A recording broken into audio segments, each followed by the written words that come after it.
இயேசுவும் நீயும் ஒன்றித்து இருக்க ஆரம்பிப்பீர்கள் ஆனால் என் இருதயம் கலங்காது, என் சமாதானம் எனக்கு இருக்கும், எனக்குள் தேவாவியானவர் இருப்பார், நான் தனிமை அல்ல, என்னோடு இயேசு இருக்கிறார். ஆனால் இயேசு சொல்லுகிறார், பகை தனிமையை கொண்டு வரும். ஆனா நாம் பிரிக்கப்படும் போது, நாம் தனிமைப்படுத்தும் போது யாருமே வர மாட்டாங்க. அதுதான் திக்கற்றவர்கள், அவங்களுக்கு யாருமே உதவி இல்லை. இயேசு சொல்றார், நான் உன்னை பகைக்கவும் மாட்டேன், உன்னை நான் வெறுக்கவும் மாட்டேன், நான் உன்கிட்ட வருவேன், நான் உன்னை திக்கற்றவனாய் விடேன், நான் உன் அண்டை வருவேன். இந்த உலகம் பகைக்கும், உன் உறவு உன்னை பகைக்கும், உன் குடும்பம் உன்னை பகைக்கும், எல்லாம் பகைத்து எல்லாமே ஒரு வெறுமையானது போல இருக்கும். இயேசு சொல்றார், உன் இருதயம் கலங்க வேண்டாம். மரியாள் இயேசு எனக்குள்ள பிறக்கணும்னு மரியாள் தெரிந்து கொள்ளவில்லை, மரியாளுக்குள்ள இயேசு பிறக்கணும்னு தேவன் தான் அதை முன் குறித்தார். இன்னைக்கு நீங்கள் இங்க ஆராதிக்க வரணும்னு தெரிந்து கொள்ளவில்லை, நீங்க இங்க ஆராதிக்க வரணும்னு அவர் உங்களை தெரிந்து கொண்டார். ஜெபமா அப்படின்னு இருக்கக்கூடாது. ஜெபத்துல ஜெயம் இருக்குன்னு தெரிஞ்சுக்கிட்டீங்கன்னா உன் ஜெபம் ஸ்ட்ராங் ஆயிடும். யோவான் 14:1. உங்கள் இருதயம் கலங்காதிருப்பதாக, தேவனிடத்தில் விசுவாசமாயிருங்கள், என்னிடத்திலும் விசுவாசமாயிருங்கள். இங்கே சொல்லுகிறார், தேவனிடத்தில் விசுவாசமாயிருங்கள், என்னிடத்திலும் கிறிஸ்துவாகிய என்னிடத்திலும் விசுவாசமாயிருங்கள்.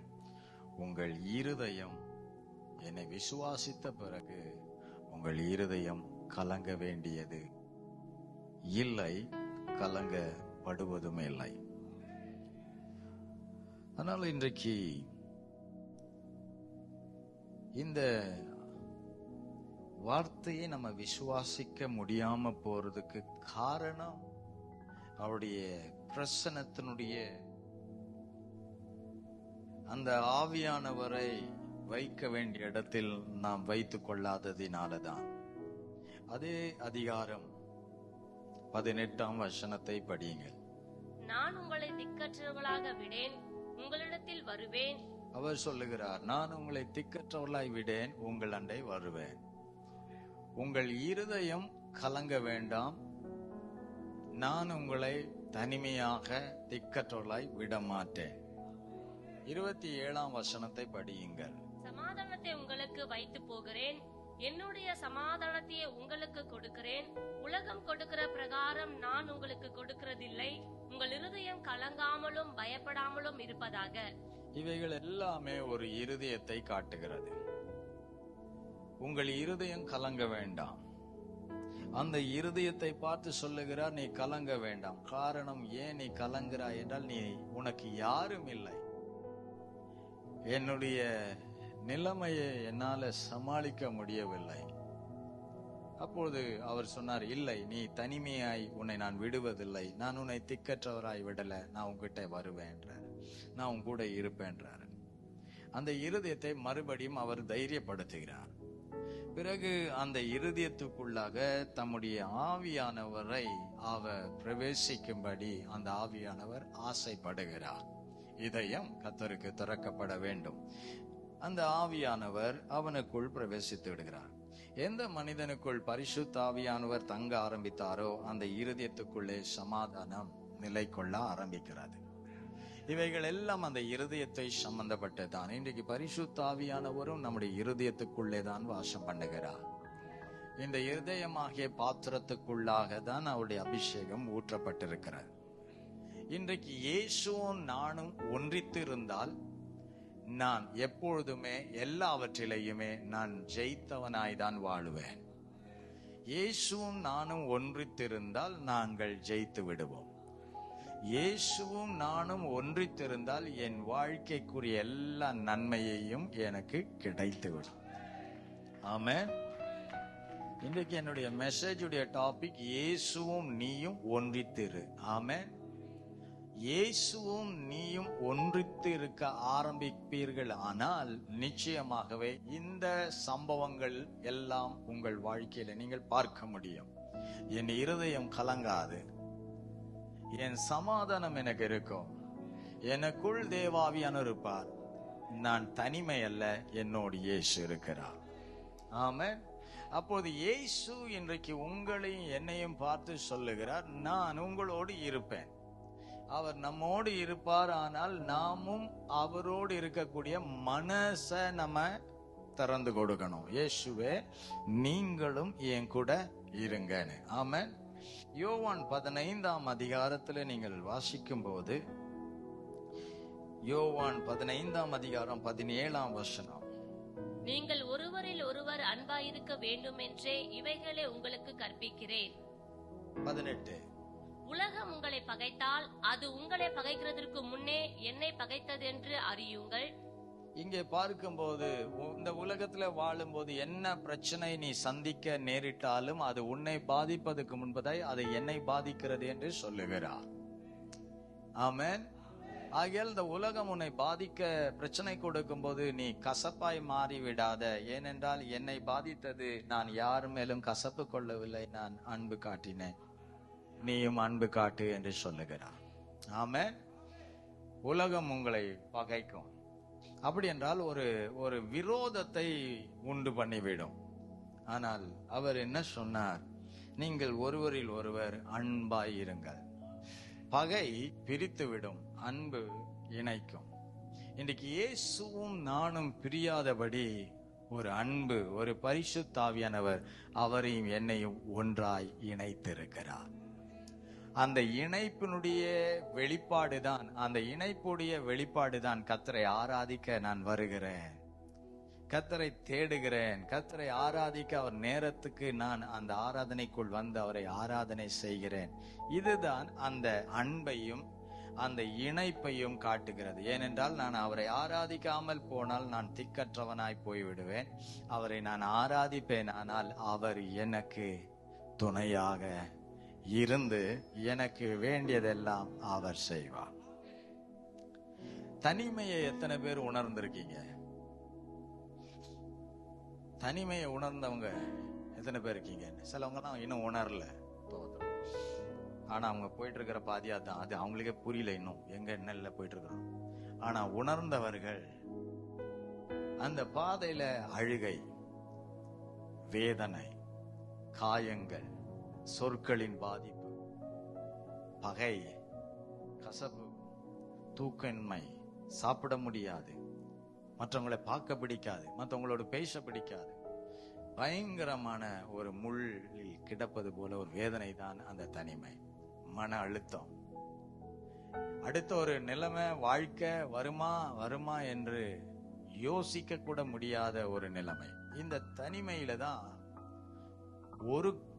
ஒரு கூட்ட மக்கள் தப்பித்து விடுகிறார்கள், ஒரு கூட்ட மக்கள் அவங்க தற்கொலை பண்ணி அவ்வளவுதான் இனி வாழ முடியாது என்று போய்விடுகிறார்கள். யார் தப்பித்துக் கொள்ளுகிறார்?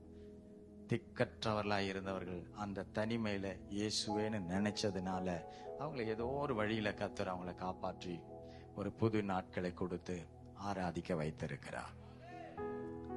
தனிமை பழிகள் நிறைய இருக்கும். நாம் ஏன் தனிமைப்படுகிறோம் என்றால் ஏதோ ஒரு பழி நம்ம மேல போட்டுட்டார்கள், ஆகியால் நம்மை ஒதுக்கி விட்டார்கள். நம்முடைய நிலைமையை உண்மையா புரியாமல் நம்ம மேல் ஒரு பிக்சரை போல் ஆக்கி நம்ம மேல அதை அப்படியே திணித்து விட்டார்கள்.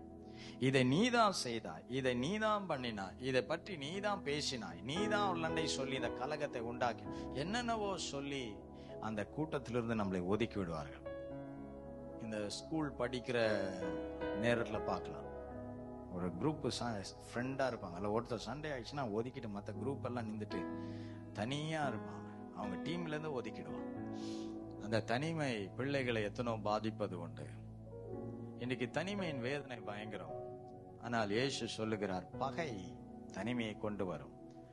ஆனா நம் பிரிக்கப்படும் போது, நம் தனிமைப்படுத்தும் போது யாருமே வர மாட்டாங்க. அதுதான் திக்கற்றவர்கள், அவங்களுக்கு யாருமே உதவி இல்லை. இயேசு சொல்றார், நான் உன்னை பகைக்கவும் மாட்டேன், உன்னை நான் வெறுக்கவும் மாட்டேன், நான் உன்கிட்ட வருவேன், நான் உன்னை திக்கற்றவனாய் விடேன், நான் உன் அண்டை வருவேன். கட்டின புருஷன் கூட நம்மளுக்கு மறந்து போவான், கெட்டன மனைவி கூட மறந்து போவா, பிள்ளைகள் மறந்து போவாங்க, பெற்றோர் உறவுகள் எல்லாம் மறந்து போவோம். இயேசு அதுக்கு தான் சொன்னார், உன் இருதயம் கலங்க வேண்டாம், நான் உன் கூட இருக்கிறேன், நான் உன் கூட இருக்கிறேன். உன் மேல எவ்வளவு காரியத்தை சொல்லி உன்னை காயப்படுத்தினாலும் நீ அன்பாவே இருன்றார், நீ அன்பை காட்டுன்றார். ஏன்னா அந்த அன்புக்கு தான் அவரை உங்க கூட வச்சிருக்கிறார். அதான் பைபிள் சொல்லுது, நம்முடைய தேவன் அன்பாவே இருக்கிறார். அவர் அன்பாவே இருக்கிறார். தனிமை, இந்த நிலைமையில ஒரு அழகே வராது, இந்த நிலைமையில சந்தோஷமே வராது, இந்த நிலைமையில நமக்கு மகிழ்ச்சியே வராது, இந்த நிலைமை ஒரு பூத்து குலங்காது என்ற நிலைமைக்குள்ளே மாட்டிக்கொண்டு இவ்வளவுதான் முடிந்து விட்டது என்று நினைக்கிறார்கள். அதற்கு தான் இயேசு சொன்னார், உன்னை பகைத்தார்கள், உன்னை புறக்கணித்தார்கள், உன்னை வெறுத்தார்கள், உன்னை மட்டுப்படுத்தினார்கள், உன்னை அசட்டை பண்ணினார்கள், உன்னை தூக்கி எறிந்தார்கள். ஆனால் நான் உன்னண்டை வருவேன், நான் உன்னை திக்கற்றவளாய் விடேன், நான் உன்னை திக்கற்றவனாய் விடேன், நான் உன்னண்டை வருவேன். உன் இருதயம் கலங்க வேண்டாம், உன் இருதயம் கலங்க வேண்டாம். அதையே நினைச்சு நினைச்சு நினைச்சு நினைச்சு இருதயமானது பலவீனம் மட்டு போகிறது. அதையே சம்பவத்தையே நினைச்சு நினைச்சு நினைச்சு தூக்கம் இல்லை, சாப்பிட முடியவில்லை, அதனால் நான் என் ஆரோக்கியத்தை இழக்கிறேன். அதையே நினைச்சு நினைச்சு நினைச்சு என் பலனை இழக்கிறேன், என் அழகை இழக்கிறேன், என் சந்தோஷத்தை இழக்கிறேன். இயேசு சொன்னார், உன் இருதயம் கலங்க வேண்டாம். என்னுடைய இந்த நிலைமையில் இந்த ஒரு வார்த்தை எனக்கு ரொம்ப மதுரமாய் இருக்கிற இந்த வார்த்தையை நம்புகிறேன் என்று சொல்லும் போது அவர் சீயோனுக்கு ஆறுதலை செய்வார். ஹல்லேலூயா. மறக்கப்பட்ட சீயோனை உனக்கு ஆறுதல் செய்வார். இன்றைக்கு கர்த்தர் உங்கள் இருளை வெளிச்சமாக்க விரும்புகிறார். ஆகையால் இயேசு சொன்னார், நீ என்னோடு இணைந்து விடு, உனக்கு என்னென்ன செய்யணுமோ அதெல்லாம் நான் செய்யறேன். நீ எதை பார்க்கணும்னு ஆசைப்படுறியோ அதை நான் உனக்கு காண செய்யறேன். மனுஷங்கிட்ட போய் புலம்புனா பதில் இல்ல, நீ என் சமூகத்துல வந்துரு, என்கிட்ட வந்து உன் ஜெப நேரத்தை அதிகமாக்கு, உன் காரியத்தை ஜெயமா நான் மாத்துறேன். ஹல்லேலூயா. ஜெபிக்கிறவனுக்கு தேவன் ஜெயத்தை கொடுக்கிறார். ஹல்லேலூயா. இங்கே பார்க்கும்போது அவர் சொல்லுகிறார், 16ஆம் வசனத்தை பாருங்கள். அதே 15, 16. நீங்கள் என்னை தெரிந்து கொள்ளவில்லை, நான் உங்களை தெரிந்து கொண்டேன். நீங்கள் என் நாமத்தினாலே பிதாவை கேட்டுக்கொள்வது எதுவோ அதை அவர் உங்களுக்கு கொடுக்கத்தக்கதாக நீங்கள் போய் கனி கொடுக்கும்படிக்கு உங்கள் கனி நிலைத்திருக்கும்படிக்கும் நான் உங்களை ஏற்படுத்தினேன். அவர் ஏற்படுத்தி இருக்கிறார். இழந்து போய், சரிந்து போய், மடங்கி போய், புறக்கணிக்கப்பட்டு, காயப்பட்டு, நாற்றம் எடுக்கப்பட்டு, தள்ளப்பட்ட உன்னை அவர் தான் காரியத்திலே தான் நாம மகிமைப்படும்படி உன்னை சாட்சியாய் நிறுத்த ஏற்படுத்தி இருக்கிறார். இந்த உலகம் பகைக்கும், உன் உறவு உன்னை பகைக்கும், உன் குடும்பம் உன்னை பகைக்கும், எல்லாம் பகைத்து எல்லாமே ஒரு வெறுமையானது போல இருக்கும். இயேசு சொல்றார், உன் இருதயம் கலங்க வேண்டாம். சொல்லுங்க, கலங்க மாட்டேன். சொல்லுங்க, கலங்க மாட்டேன். சொல்லுங்க பக்கத்துல, கலங்க மாட்டேன். ஆமென். அப்புறமா போன் பண்ணி சொல்ல மாட்டேன், என் கலக்கத்தை சொல்ல மாட்டேன். ஆமென். என் புலம்பல சொல்ல மாட்டேன். நம்ம இன்னொன்னு சொல்லுவோம், எனக்கு உன்னை விட்டா யாருக்கிட்ட சொல்றதுக்கு இருக்குது, எல்லாம் உன்கிட்ட சொல்லிட்டேன்னா எனக்கு பெருசா ஆறுதலா இருக்கு. உன்னை கடவுள் உன்னையாவது எனக்கு ஒரு ஆறுதலா கொடுத்துருக்கிறார். உன்னையாவது எனக்கு ஆறுதலா கொடுத்துருக்க. அம்மா, அவங்கள காட்டிலும் அவரே உனக்காக கொடுக்கப்பட்டிருக்கு. யார் என்ன கைவிட்டாலும் இயேசு கைவிட மாட்டார். பக்கத்துல பார்த்து பாடணும், யார் என்ன கைவிட். போனு போடுறேன் என் கஷ்டத்துல, நீ போனே எடுக்கல, நீயும் கைவிட்ட. ஆனா இயேசு சொல்றாரு, நான் உன்னை கைவிட மாட்டேன். நீங்கள் என்னை தெரிந்து கொள்ளவில்லை. எங்க இருந்து அப்பா நம்மளை தெரிஞ்சு கொண்டா தெரியுமா? உளையான சேற்றுல, ஆமென், வேதனையின் மத்தியில, நெருக்கத்தின் மத்தியில, மரண தருவாயில, ஹல்லேலூயா, எல்லாராலும் கைவிடப்பட்டு குற்றவாளி என்று உன்னை புறம்பே தள்ளி போட்டார்களே, பாளையத்துக்கு புறம்பே தள்ளினார்களே, நான் உன்னை தேடி வந்தேன். நீ என்ன தெரிந்து கொள்ளல, நான் உன்னை தெரிஞ்சு கொண்டேன். நான் உன்னை தெரிஞ்சுக்கிட்டேன். மரியாள் வந்து இயேசு எனக்குள்ள பிறக்கணும்னு மரியாள் தெரிந்து கொள்ளவில்லை. மரியாளுக்குள்ள இயேசு பிறக்கணும்னு தேவன் தான் அதை முன்குறித்தார். இன்றைக்கு நீங்கள் இங்க ஆராதிக்க வரணும்னு தெரிந்து கொள்ளவில்லை, நீங்க இங்க ஆராதிக்க வரணும்னு அவர் உங்களை தெரிந்து கொண்டார். ஆமென், ஹalleluya. கர்த்தர் நம்மை தெரிந்து கொண்டார். ஜுரம் எனக்கு வரணும்னு நம்ம தெரிந்து கொள்ளல, ஜுரம் நம்மளை பிடிச்சிச்சு. ஆனா டாக்டர் நமக்கு சுகம் கொடுக்கறதுக்கு, குணமாக்குறதுக்கு மாத்திரை வச்சுட்டு வெயிட் பண்ணிக்கிட்டு இருக்கிறார். அங்க போவோம், கொடுக்கிறாரு, குணமாயிடும். ஆமென்.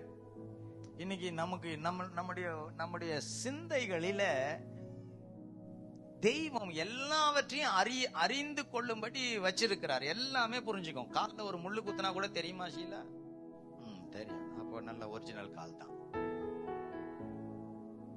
யாராவது கணத்தை கிள்னா தெரியுமா சிஸ்டர்? தெரியும்.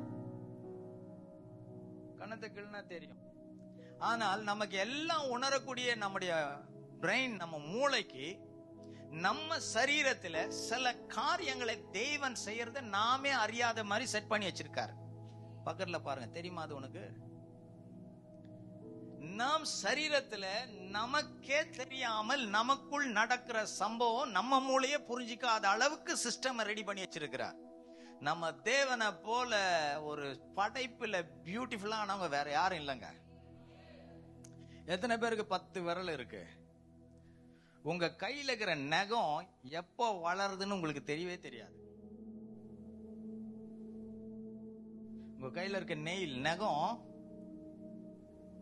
நமக்கு தெரியாது. ஆனா நம்ம வெட்டிக்கிட்டே இருக்கிறோம். எல்லாம் தெரியுது நமக்கு. ஒரு எறும்பு கடிச்சா தெரியுது, ஒரு கொசு கடிச்சா தெரியுது, எல்லாம் தெரியுது. ஆனா என் நெயில் எப்போ வளருதுன்னு என் பிரெயினுக்கு தெரியாது. என்ன பியூட்டிஃபுல்லா பண்ணிருக்காரு. தூங்கும் போது உன்கிட்ட போன் அப்படியே இழுத்தா டக்குன்னு முழிச்சு புரிஞ்சிடுவோம். அவ்வளவு தூரம் நம்ம பிரெயின் நம்மள ஷார்ப்பா நம்மள கத்து கொடுக்கும். சிலவங்க ஃபிங்கர் பிரிண்ட் வச்சிருப்பாங்க போனுக்கு. உனக்கு தெரியாமலே உன் போனை ஆன் பண்ணி பார்த்து நீ தூங்கும் போது உன் கட்டை வரல எட்டும்போது அதுல வைக்க அப்படி அழுத்தும் போது கண்டுபிடிச்சிருவோம். இதெல்லாம் நம்ம கண்டுபிடிச்சிருவோம். ஆனா நம்முடைய நகம் நம்ம கையில வளர்றது நம்ம பிரெயினுக்கு. அவர் சிருஷ்டிகர், அவர் சிருஷ்டிப்பில் அதிசயமாய் நாம் உருவாக்கப்பட்டிருக்கிறோம். ஆகையால் தான் அவர் சொல்லுகிறார், உன்னை நான் தெரிஞ்சிட்டேன். அப்பனா நமக்கு தெரியாத நிறைய விஷயங்கள், நிறைய காரியங்கள், நிறைய நன்மைகள் நமக்காக ஆயத்தம் பண்ணி வச்சிருக்கிறத இன்னும் நமக்கு தெரியல. ஆனா நான் சொல்றேன், நீங்க அந்த சந்தோஷத்தை, சமாதானத்தை நீங்க சுகந்தரிக்கத்தான் போறீங்க. உங்க இருதயம் கலக்கம் மாறதான் போகுது. உங்களுக்கு அவர் துணையாக எல்லாவற்றையும் தந்து உங்களை ஆசீர்வதிக்கத்தான் போகிறார். நீங்கள் ஜெயிக்கத்தான் போகிறீர்கள். வார்த்தையை கேட்கிறவங்களாம் ஒரு ஆமென் சொல்லுங்க பார்க்கலாம். ஆகையால் நான் தீர்மானிக்கிறேன், எனக்கு இயேசு போதும். நான் அவரோடு ஒன்றித்து இருக்கும் போது என் காரியங்கள், என் தேவைகள் எல்லாம் அவர் பார்த்துக்கொள்வார். எனக்காக யாவையும் அவர் செய்து முடிப்பார். நீங்கள் என்னை தெரிந்து கொள்ளவில்லை, நான் உங்களை தெரிந்து கொண்டேன். அவர் தான் தெரிஞ்சுக்கிட்டார். இன்னைக்கு நீ அழுகையில இருக்கிறதும் அவருக்கு தெரியும். உன்னுடைய இல்லாய்மை அவருக்கு தெரியும். இந்த நாளுக்குள்ள அந்த பணம் கட்டி முடிக்கணும்ன்றது அவருக்கு தெரியும். ஐயோ வச்சுட்டேன், அந்த அடமான சீட்டு வச்சுட்டேன், அது இந்த டேட்டுக்குள்ள எடுக்கலன்னா அது முழுகி போயிடுன்னு அவருக்கு தெரியும். இதெல்லாம் நடக்கணும்னா உன்னை தெரிந்து கொண்டாரு, அவரை நீ மறக்க கூடாது, அவரை நீ நினைக்க ஆரம்பிக்கணும். ஆமென். அவரை நீ நினைக்க ஆரம்பிக்கணும். நினைக்க ஆரம்பிக்கணும் என்றால் என்ன? சிலங்க ஜெபம்ன்றது ரொம்ப கஷ்டமா அப்படி பாக்குறாங்க. ஜெபம்ன்றது கஷ்டம் இல்ல. ஜெபம் என்பது உன் காரியத்தை ஆண்டுகிட்ட போய் சொல்றது, அவரோட பேசுறது. அப்ப ஏசாப்பாட்ட பேசுறது எனக்கு ரொம்ப பிடிக்கும், அப்படி நீங்க மாறணும். ஆமென். ஜெபமா அப்படின்னு இருக்க கூடாது. ஜெபத்துல ஜெயம் இருக்குன்னு தெரிஞ்சுக்கிட்டீங்கன்னா உன் ஜெபம் ஸ்ட்ராங் ஆயிடும். ஆமென். எப்பவுமே ஜெபிக்கலாம், எப்பவுமே ஜெபிக்கலாம், எல்லா நேரம் ஜெபிக்கலாம், எல்லா நேரம் ஜெபிக்கலாம். ஜெபமாவே உன் வாழ்க்கை இருக்கும்போது, உன் வெளிப்பாடுகள் பெரிதாகும் போது உன் வாழ்க்கை ஜெயமா மாறும். அப்போ உனக்குள்ள ஆண்டவர் சொல்வார், பாரு இப்ப இது நடக்க போகுது பாரு, இது பார்க்க போற, இது நடக்கும், இது செய்ய போறேன், இதை உனக்கு கொடுக்க போறேன், இந்த போராட்டம் இருக்கு, அதை நான் உன்னிலிருந்து எடுத்து போட்டு உன்னை விடுதலை ஆக்குவேன், இதுல உனக்கு வெற்றியை தந்துருவேன், கவலைப்படாத, இதை நினைச்சு கவலைப்படாத, பயப்படாத, நீ போயிட்டே இரு, நான் உன் கூட, இதெல்லாம் பேசுவார் அவர்.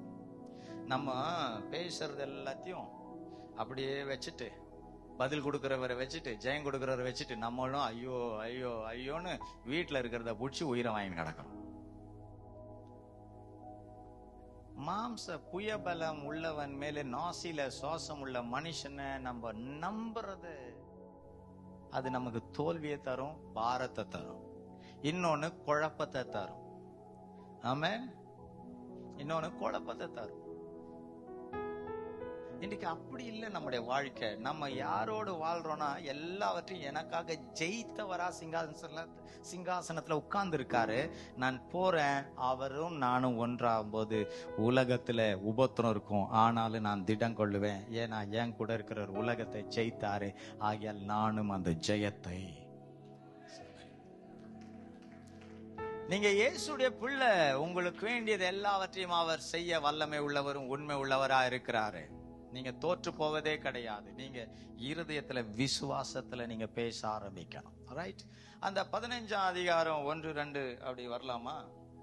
நான் மெய்யான திராட்சை செடி, என் பிதா திராட்சை தோட்டக்காரர். என்னில் கனி கொடாதிருக்கிற கொடி எதுவோ அதை அவர் அறுத்து போடுகிறார்.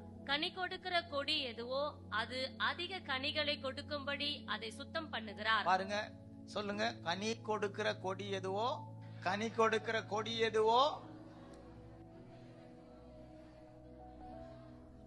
அது எவ்வளவு கனி கொடுக்கணுமா அப்படி அவர் விரும்புறாராம். ஆமே. ஜெபிக்கிற பிள்ளை எதுவோ அது அதிகமா ஜெபிக்கணும்னு அவர் ஆசைப்படுறார். பரிசுத்தமா வாழ்ற பிள்ளை எதுவோ அது அதிகமா பரிசுத்தமா வாழணும்னு ஆசைப்படுறார். பைபிள் படிக்கிற பிள்ளை எதுவோ அது அதிகமா வேதத்தை படிக்கணும்னு அவர் ஆசைப்படுறாரு. இதெல்லாம் ஆசைப்படுறதை நீங்க நிறைவேற்றிட்டே வந்தா அவர் சொல்றாரு, அழுகிற பிள்ளை எதுவோ அது அதிகமா சிரிக்கணும்னு ஆசைப்படுறார். ஒடுக்கப்பட்ட பிள்ளை எதுவோ அது விடுதலை ஆகணும்னு ஆசைப்படுறார். ஆமென். ஹல்லேலூயா. உங்க வாழ்க்கையை எந்த காரியமும் அவர் கரத்திலிருந்து பறிக்க முடியாது. காரணம், நானும் அவரும் ஒன்றாயிட்டோம். நான் இன்னும் பலன் கொடுக்கும்படி என்னை சுற்றிலும் இன்னும் எனக்கு சாரம் ஏற்றப்படுகிறது. அப்படி என்றால் இனி நீங்கள் களைத்து போகவே மாட்டீர்கள். ஆமென். நீங்க ரொம்ப ஃப்ரெஷ்ஷா இருப்பீங்க. ஒரு மாதிரி வாடி போக மாட்டீங்க. சில நேரத்துல வரும்போது சிலவங்க எல்லாம் பாரு அப்படியே ஒரு மாதிரி வருவாங்க. அவங்க மூஞ்சே காட்டும் அப்படியே, என்ன சிஸ்டர் ஒரு மாதிரி டல்லாக்குறீங்க. ஆமென். அவங்க முகமே காட்டும். பக்கத்துல பாருங்க, யாருன்னா அப்படி இருக்காங்களா? ஏய், இன்னைக்கு என்ன ஒரு மாதிரி பார்க்காத, குளிக்காம தான் வந்துட்டேன், ரொம்ப பார்க்காத. இன்னொன்னு, ஃபேனு கம்மியா ஓடுது, மேக்கப் எல்லாம் போயிடுச்சு. பக்கத்துல பாருங்க, நான் அந்த முகத்தை பார்க்கல. அகத்தின் அழகு உள்ள எப்படி இருக்குன்றது வெளியே தெரியுமா? ஆனா நம்ம ஆண்டவர் எப்படி தெரியுமா? அப்படி மாத்தி சொல்வார். நான் முகத்தை பார்க்க மாட்டேன், உள்ளத்தை பார்ப்பேன்றாரு. அந்த உள்ளம் அழகாக்கிட்டார்னா உன்னை பார்க்கிறவங்களுக்கு தெரியும் இவங்க கர்த்தருக்குள்ள உரம் போடப்பட்டவர்கள். நல்லா கையை தட்டி கர்த்தரை மேம்படுத்திடுங்க. அவங்க அப்படி சந்தோஷமா ஆவறதுக்கு காரணம் என்னன்னா, வார்த்தை அவங்க நம்புறாங்க. வார்த்தை நம்புறாங்க. வார்த்தை சொல்லிச்சு, உன் இருதயம் கலங்காது இருக்கட்டும். வார்த்தை சொல்லிட்டு, நான் உன்னை திக்கற்றவனா விடேன். வார்த்தை சொல்லிட்டு, என் சமாதானத்தை உனக்கு வைத்து போகிறேன். வார்த்தை சொல்லிட்டு, உலகம் உன்னை பகைக்கும், கவலைப்படாத, நான் உன் மேல அன்பா இருக்கேன்னாரு. அப்ப வார்த்தையை நான் நம்புறேன். இந்த வார்த்தை எல்லாம் அவர் அண்டை உண்டு என்று சொன்னதினால நான் இயேசுவோடு வாழ என் வாழ்க்கையை நான் அர்ப்பணிக்கிறேன். ஏசப்பா, உங்களை நான் சந்திக்காம தரிசிக்காம உங்களோடு பேசாம நான் வாழ மாட்டேன். இனி நான் ஜெபிப்பேன், இனி நான் சபைக்கு ஒழுங்கா வருவேன், இனி வார்த்தையை விசுவாசிப்பேன், வாக்கு தத்தத்தை விசுவாசிப்பேன், நான் ஜெபத்துல உங்ககிட்ட என் கோரிக்கையெல்லாம் கொண்டு வருவேன். அப்ப ஆண்டவர் என்ன பாக்குறாருன்னா, ஓ, நீ என்கிட்ட ஜெபிக்க ஆரம்பிச்சிட்டல, நீ என்ன தேட ஆரம்பிச்சிட்டல, என்ன துதிக்க ஆரம்பிச்சிட்டல. இப்ப ஆண்டவர் என்ன பண்றாரு? அவர் சொல்ற, கனி கொடாது இருந்தவங்க மேல எல்லாம் அந்த வேதனையை போட்டு கனி கொடுக்கிறவங்க வாழ்க்கையில் இருக்கிற வேதனை எல்லாம் தம்மேல போட்டுக்கிறார். கர்த்தர் தான் சொல்றாரு, உன் பாரத்தை கர்த்தர் மேல் வைத்து விடு. உன் பாரத்தை கர்த்தர் மேல் வச்சிட்டீங்கன்னா நீ ஃப்ரீ ஆவற. உன் பாரம் என்னெல்லாமோ அதெல்லாம் அவருக்குள்ள இருந்து ஆசீர்வாதமா உனக்கு பிரதிபலன் திரும்பி வருது. உன் துக்கத்தை அவர் சந்தோஷமாக்குறாரு. உன் கண்ணீரை அக்களிப்பா மாத்துறாரு. உன் பலவீனத்தை பலனா மாத்துறாரு.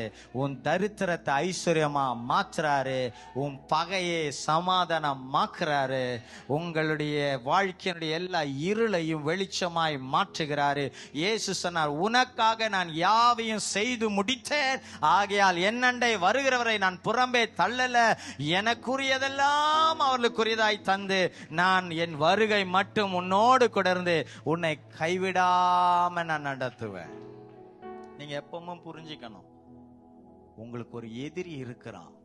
அவன் கிறிஸ்துவை பற்றி அவருடைய வார்த்தையை பற்றிய நம்பிக்கை எல்லாம் உங்ககிட்ட இருந்து எடுத்துருவான். அப்ப நீ என்ன, அவரும் ஒன்னும் செய்யலன்ற மாதிரி உன் ஜெபம் உன் பரிசுத்தம்லாம் அப்படி உன்னை காட்டிடும். எனக்கு தெரிஞ்சவர்களும் இயேசு கிட்ட ஒருத்தவங்க நெருங்கிட்டாங்கன்னா அவங்க எதுலையுமே போய் நாசமாயி தோத்து போன மாதிரிலாம் நான் எங்கேயும் பார்க்கல. அவரோடு இருக்கிறவங்க அவங்க சிங்கத்தின் குகைக்குள்ள போனா கூட சிங்கத்துக்கு கூட உன்னை அடையாளம் கண்டுபிடிக்க முடியாத அளவுக்கு வெளியே கொண்டு வரான். நெருப்புக்குள்ள போனா கூட வெளியே கொண்டு வருவார். அப்படிதான் நான் பைபிளை படிச்சிருக்கேன். நீங்க என்னங்க என்ன சொல்றீங்க? நீங்கெல்லாம் என்ன சொல்றீங்க? ஜெயிப்பன்றவங்க எல்லாம் இருக்கீங்களா?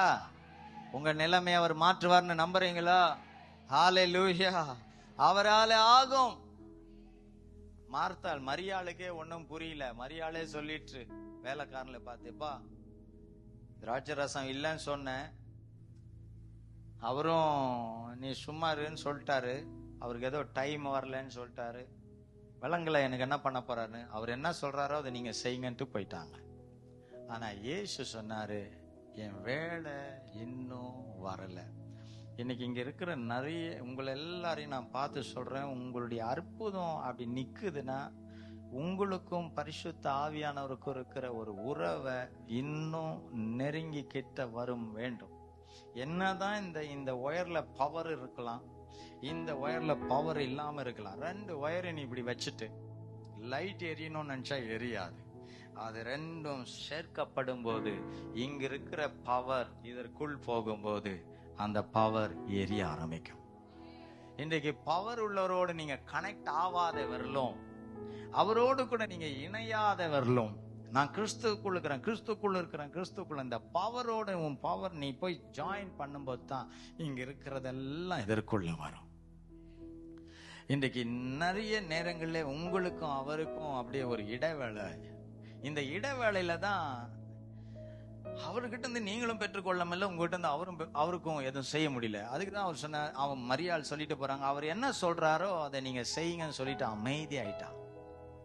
அவர் நேரம் வந்துச்சு, சாதாரண பச்சை தண்ணி தான், அது என்னவா மாறணும்னு அவங்க எதிர்பார்த்திருந்தாங்களோ அதை செஞ்சு கொடுத்துட்டு போயிட்டாரு. அவருக்கு அவ்வளவுதான். அவர் டைம் வரணும்னா நீங்க அவர்கிட்ட சீக்கிரமா கிட்ட போங்க, ரொம்ப கிட்ட சீக்கிரம் போங்க, ரொம்ப பேச ஆரம்பிங்க, அதிகமா அவரோடு கூட மன்றாட ஆரம்பிங்க, நைட்டெல்லாம் கூட தூக்கத்தை கம்மி பண்ணிட்டு போராட ஆரம்பிங்க. ஆமென். இப்படி நீங்க செய்ய ஆரம்பிக்கும் போது உங்க இருதயம் விசுவாசம் கொண்டதினால உங்கள் இருதயத்தை எந்த காரியம் கலங்க வைக்காது. உங்களை கலங்க வச்சவங்களை கலங்க வச்சுட்டு அவங்க ஓடி வந்து உங்க காலண்ட விழ வைப்பாரு. தான் பைபிள் சொல்லுது, உன்னை எதிர்த்தவங்களும் உன்னை பகைத்தவங்க அவங்க வந்து அவங்க பிள்ளைங்க எல்லாம் காலண்ட வந்து விழுவாங்க. தெய்வ அபிஷேகம் ஒருவனை கனம் பண்ணணும்னு நினைச்சுச்சுன்னா அவனை எப்படி கனம் பண்றாராம், மிகுதியான கனியை கொடுக்க வைக்கிறாராம். அந்த கனி அந்த கொடியையே அப்படியே மறைச்சுட்டான். பாக்குறவங்களுக்கு எவ்வளவு பொறாமையா இருக்கும். அந்த கனி கொடுத்துக்கிட்டே இருக்குதான், மிகுதியா கொடுக்குதான். நான் சொல்றேன், ஏதோ கொஞ்சம் சந்தோஷத்தை வச்சு வாழ்க்கை நடத்துறேன்றதில்ல இயேசு. உன் வாழ்நாள் முழுவதும் அந்த சந்தோஷம் சமாதானம் குறையவே முடியாது. ஏன்னா அது அவர் உனக்கு வச்சுட்டு போனது. அதை எவ்வளவு வேணாலும் நீ எடுத்துக்கொண்டே இருக்க வேண்டும். இந்த உலகத்துல நீ சமாதானமா வாழ்வேன்னு இன்னைக்கு விசுவாசத்தோட வாயை திறந்து சொல்லுங்க, நான் இன்னையோட அழமாட்டேன், நான் சமாதானத்தோட இருப்பேன். என் இயேசுடைய சமாதானம் என்னை இன்றைக்கு நிரப்புகிறது. ஆமென். அவர் சொல்றார், நான் மெய்யான திராட்சை செடி. பக்கத்துல பார்த்து சொல்லுங்க, இயேசு மெய்யான திராட்சை செடி. பொய் சொல்ல மாட்டார். சொல்லுங்களேன், பொய் சொல்ல மாட்டார். ஆமென். அவர் சொன்னதுதான், பொய் சொல்ல மாட்டார். உனக்கு ஆசீர்வாதத்தை உனக்குள்ள அப்படி கொடுத்து நீ ஆசீர்வாதமா இருக்குன்னா அவர் ஆசீர்வாதமா இருக்கிறது உண்மை. அவர் பொய் சொல்லல. உனக்கு ஒரு ஆரோக்கியத்தை கொடுத்து நீ ஆரோக்கியமா போறனா அவர் ஆரோக்கியமா இருக்கிறது உண்மை. ஆமென். சொல்லுங்க பார்க்கலாம். உன் மனசுல இருக்கிற பாரத்தை எடுத்து அவர் சமாதானத்தை உனக்கு கொடுக்கிறாருன்னா அவர் பாரம் சுமந்தது உண்மை. ஐயோ, உங்களை போய் சொல்றேன், நல்லா கைய தட்டி நல்லா பண்ணுங்க, வாயெல்லாம் திறந்து நல்லா தோத்திரம் பண்ணுங்க.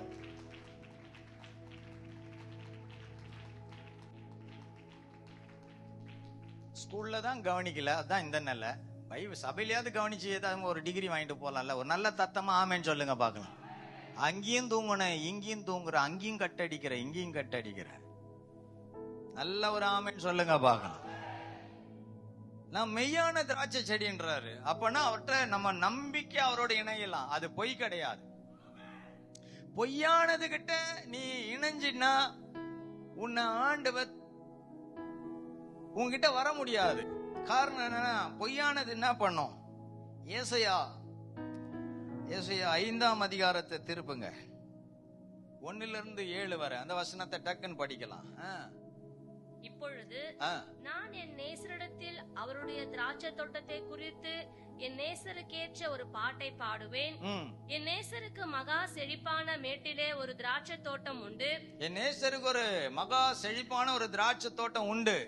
அவர் அதை வேலியடைத்து அதிலுள்ள கற்களை பொறுக்கி அதிலே நற்குல திராட்சை செடிகளை நட்டு அந்த தோட்டத்தை சுத்தி வேலி அடைக்கிறார். அந்த தோட்டத்தை சுத்தி வேலி அடைக்கிறாரு. பிறகு அந்த நிலத்துல இருக்கிற கல்லெல்லாம் பொறுக்கிறாராம். அந்த கல்லெல்லாம் ஏன் இருக்குதான்? போடுற விதை என்ன பண்ணாது, உங்க வாயில வரல பாத்தீங்களா, எல்லாம் கல்லுதான். அதனாலதான் வார்த்தை வரல, ஆமேன் வரல, பதில் வரல. ஏன்னா கல்லு வேர் கொள்ளல. நீங்க ஒரு விதைய நடுறீங்கன்னு சொன்னா அந்த இடத்துல கல்லு இருக்கிற இடம், கல்லு எல்லாம் இருக்கு, ஒரே மண்ணு ரொம்ப கடினமா இருக்கு அப்படின்னா அந்த இடத்துல நம்ம விதைப்போமா? நமக்கே தெரியும் அது என்ன ஆகாது, வளராது. ஆமென். அந்த கல்லை எடுக்கிறார். இயேசு ஒரு காரியத்தை செஞ்சா ஒழுங்கா கரெக்டா அழகா தான் செய்வாரு. அவர் எங்கேயுமே தப்பு செய்ய மாட்டார். நல்லா கையை உயர்த்தி ஹல்லேலூயா. அவர் எல்லாவற்றையும் தெளிவா செய்யற, நமக்கு நல்லதை செய்யணும்னு தான் நினைக்கிறார். அவர் நம்ம குடும்பத்துக்கு நல்லது செய்யணும்னு தான் நினைக்கிறார். நீங்களும் நானும் அழகாய் கனி கொடுத்து நம்ம திருப்தியா வாழணும்னு தான் அவர் ஆசைப்படுறார். இடம் கொடுக்கிறது நம்ம கிட்ட தான் இருக்கு. நம்ம இடம் கொடுத்தானா அவரது எல்லாம் நம்ம பெற்றுடலாம். கல் எடுத்து நற்குலை உள்ள திராட்சை செடிகளை நடுறாரு. ஒவ்வொரு விதையும் ரொம்ப பெஸ்டான பிராண்டடான விதை. அது ஒவ்வொன்னும் அவ்வளவு கனி கொடுக்கும். நற்குலைகள் கொடுக்கிற திராட்சைகளை அதுல நட்டு அது நடுவில் ஒரு கோபுரத்தை கட்டி அதில் ஆலையையும் உண்டு பண்ணி ஒரு பெரிய திராட்சை பழத்தெல்லாம் கொண்டு வந்து ரொப்ப கூடியதையும் உண்டு பண்ணி அது நல்ல திராட்சை பழங்களை தரும் என்று காத்திருந்தார். அவர் அந்த தோட்டத்துக்குள்ள ஒரு கோபுரத்தை கட்டி அவர் அங்கேயே உட்காந்துக்கின்னு அந்த திராட்சை தோட்டத்தை அப்படியே பார்த்துட்டு இருக்கிறாரு. பலன் கொடுக்கறதெல்லாம் ஸ்தோத்திர பலிகளை, துதி பலிகளை, ஜப பலிகளை, நன்றி பலிகளை எல்லாம் அந்த அலையில அப்படியே நிரப்புறாராம். பாஸ்டர், கஷ்டம் பார்த்து எங்க வீட்டுல ஒரே பிரச்சனை, அமாவாசை ஆச்சுன்னா வந்து கதவை தட்டுது. உன் தோட்டத்துல ஒரு கோபுரத்தை போட்டு வீட்டை மாளிகை கட்டி ராஜா உக்காந்துக்கிறாரு, நீ அங்க காணா. அதனாலதான் வேற ஒண்ணு உள்ள வருது. ஆனா அவர் பார்வையில நீ இருந்து கனி கொடுத்துக்கிட்டு இருந்தீனா உன் பலன்கள்லாம் அவர் பாண்டக சால வரும்போது ஒண்ணுமே உன் வீட்டு சமாதானத்தை திருடாது. நீ கொடுக்கிற பலன் அவருடைய அவருடைய அலையில தான் நிரம்பணுமே தவிர அத பிசாசு பறிச்சுட்டு போவாது. பகலப்பா சொல்லு, உன் சமாதானம் எங்க, உன் சந்தோஷம் எங்க, உன் ஆரோக்கியம் எங்க, உன் பலன்கள் எங்க? போட்டு கும்மு கும்மு கும்முன்னு குத்துறான் பாஸ்டர். குனிய வச்சு குத்துறான் பாஸ்டர். ஹலோ, ஒரு உன் வீட்டுல ஒரு ராஜா உன்னை பார்க்கணும்னா அவரு திராட்சை தோட்டத்துக்குள்ள அவர் ஒரு வீட்டை கட்டி உட்கார்ந்து உன்னை கவனிக்கிறாரு. எதுக்கு கவனிச்சாரு? கல்லெல்லாம் எடுத்து எரு போட்டு மிகுதியா கனி கொடுக்கணும்னு உனக்கு எல்லாவற்றையும் செஞ்சு பாக்குறாரு. எங்கம்மா பாஸ்டர் 3 வாரம் வரணும்னு நினைச்சோம் பாஸ்டர். கிளம்புறேன் தடையாயிடுது. ஏதோ மாசத்துல ஒரு முறை வந்து தலையை காட்டுவேன். உன் மரத்துல ஒண்ணு இப்படி சுத்திக்கின்னு வந்து இப்படி நிக்கும். கர்த்தர் சொல்றாரு, என்னை தேடுகையில் நீ என்னை கண்டுபிடிப்பாய். என்னை தேடுகிறவன் பாக்கியவான். என்னை இரவும் பகலும் தேடுகிறவன் பாக்கியவான்.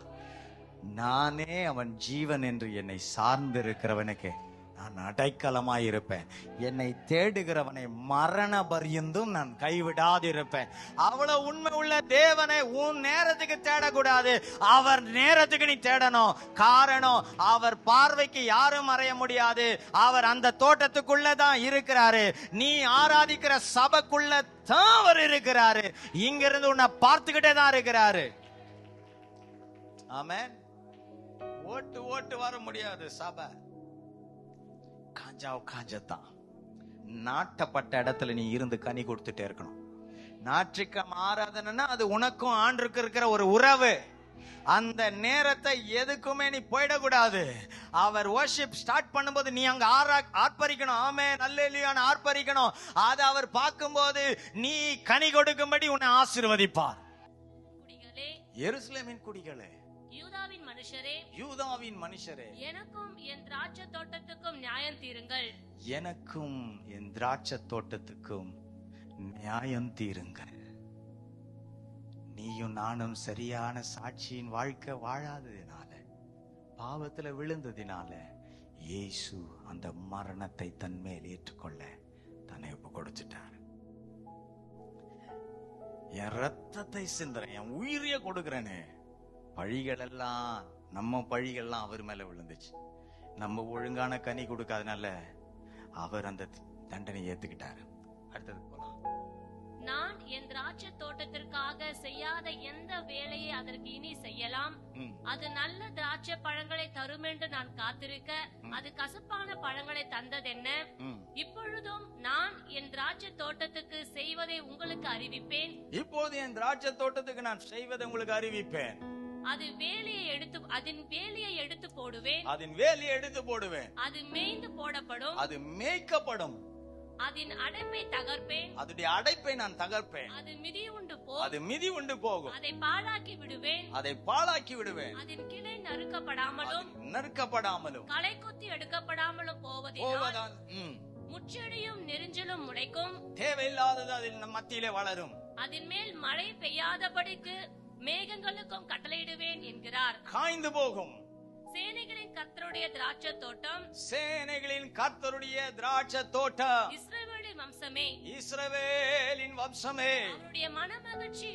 அவருடைய மனமகிழ்ச்சியின் நாற்று, யூதாவின் மனுஷரே, நியாயத்துக்கு காத்திருந்தார்.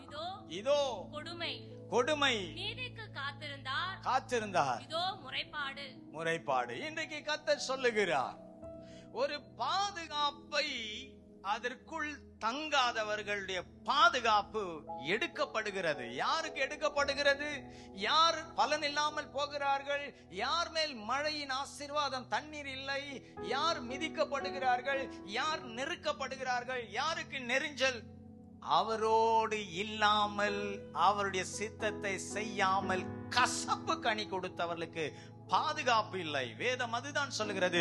துன்மார்க்கனுக்கு சமாதானம் இல்லை. துன்மார்க்கனுக்கு சமாதானம் இல்லை. இன்றைக்கு இயேசு சொல்லுகிறார், நான் மெய்யான திராட்சை செடி. இனி நான் உன்னை நட்டுட்டு நான் பார்க்கல, இனி நான் உன்னையே எனக்குள்ள கொண்டு வந்து உனக்கு நான் மரமாக, உன்னை நான் கொடியாக மாற்ற போகிறேன். இனி என் பிராண்டட்ல நீ வளர போற. இனி உனக்கு எல்லாம் நானே. ஹalleluya. நான் திராட்சை செடி, நீ என்னில் கொடியா மாறு. ஹalleluya. உன்னை திராட்சை செடியா நட்டு பார்த்தேன், உன்னால வாழ முடியலன்னு தெரிஞ்சு போச்சு. இதுக்கப்புறம் உன் பாரம், உன் மீறுதல், உன் அக்கிரமங்கள், உன் அநியாயங்கள் எல்லாம் நான் எடுத்துக்கொண்டு உனக்காக நான் மரிக்கிறேன். உனக்காக நான் மரிக்கிறேன். உனக்காக நான் மரிக்கிறேன். உனக்காக அடிக்கப்படுகிறேன். உனக்காக காயப்படுகிறேன். உனக்காக அவமானப்படுகிறேன். உனக்காக புறக்கணிக்கப்படுகிறேன். உனக்காக வாய்ச்சிராத ஆடாயிருக்கிறேன். அத்தனையும் அவர் பட்டார். ஏன் இதற்காய் பட்டார்? இந்த வேலி எடுக்கப்பட்டாயிற்று. இனி அந்த விதைகள் எல்லாம், அந்த நபர்கள் எல்லாம் கிறிஸ்துவுக்குள் வரும்போதுதான் அவர்கள் வெற்றியை பார்க்க முடியும். இனி கிறிஸ்தவனுக்கு ஒரு பேர் கிறிஸ்தவன். கிறிஸ்து இல்லாதவன் கிறிஸ்தவன் அல்ல. கிறிஸ்து யாருக்குள் இருக்கிறாரோ அவன் தான் கிறிஸ்தவன். இன்றைக்கு கிறிஸ்தவன் என்று பெயரை வைத்துக் கொண்டு கிறிஸ்துவே இல்லாத ஒரு வாழ்க்கை வாழ்வது அவரை துக்கப்படுத்துகிறது. அந்த மனிதனுடைய வாழ்க்கை பாதுகாப்பற்றது. இயேசு கிட்ட வந்துட்டோம்னா இப்ப நம்ம சொல்லலாம், நான் இல்ல, இயேசு எனக்குள்ளே, இயேசுக்குள்ளே நான் போயிட்டேன். இப்ப நாங்க ஒன்றா இருக்கிறோம். இப்ப இயேசு என்ன கனியை கொடியா மாத்திட்டாரு. எனக்கு வேர்ல இருந்து செடியும் அவர் தான். எனக்கு வேண்டிய சாரங்களை அவர் தான் கொடுக்கிறாரு. எனக்கு வேண்டிய பலனை அவர் தான் கொடுக்கிறாரு. எனக்கு வேண்டிய சந்தோஷத்தை அவர் தான் கொடுக்கிறாரு. அதுக்கு தான் இயேசு சொன்னார், உன் இருதயம் கலங்க வேண்டாம். ஏன்னா உனக்கு வேறு நான் உனக்கு ஆரோக்கியத்தை, நான் உனக்கு சுகத்தை, நான் உனக்கு சந்தோஷத்தை, நான் உன்னை தாங்குவேன், ஏந்துவேன், சுமப்பேன், தப்புவிப்பேன். பயப்படாத, பலம் கொண்டு திடமனதாயிரு, கலங்காதே, நான் உன் கச்ச. அவர் தமது வலங்கரத்தாலே உன்னை தாங்குகிறார். ஆமென். எத்தனை பேர் இப்ப புரிஞ்சுக்கிறீங்க? இயேசு அவருக்குள் இனி நான் இருக்கிறேன். ஆமென். கனி கொடுக்க மாட்டீர்கள். பக்கத்துல பார்த்து சொல்லுங்க, இதுக்கப்புறம் ஜெபிக்கலன்னா உனக்கு பலன் இல்ல,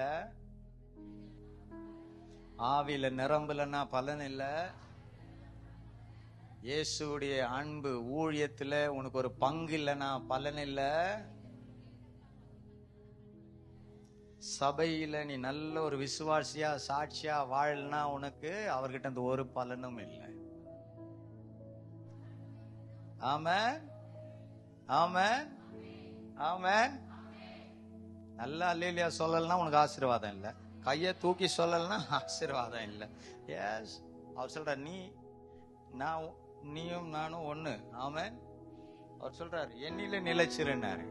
இன்னைக்கு எத்தனை பேர் தீர்மானம் பண்றீங்க, ஏ சாமி இதுக்கப்புறம் நான் போய் நல்லா ஜெபம் பண்ண போறேன், உங்க கூட நான் பேச போறேன், உங்க கூட பேசுறதுல இருக்கிற ஆசை எனக்கு வேற எதுலயும் இல்லை. நீ என்னில நிலைத்திரு, நான் உன்னில் நிலைத்திருப்பேன். கொடியானது திராட்சை செடியில் நிலைத்திராவிட்டால் அது தானா கனி கொடுக்காது. விசுவாசிங்க, இயேசுவோடு நிலைச்சில்லைன்னா நீங்க பிரகாசிக்க மாட்டீங்க, கனி கொடுக்க மாட்டீங்க. நிலைச்சிருக்கிற கனெக்ஷனை இப்ப நான் காட்டியிருக்கேன். இன்னிலிருந்து உங்க மனசு அதுல நிலைச்சிருக்கணும்னு முடிவு எடுத்துட்டீங்கன்னா இன்னிலிருந்து உங்க பிரேயர் பவர்ஃபுல்லா மாறப்போகுது.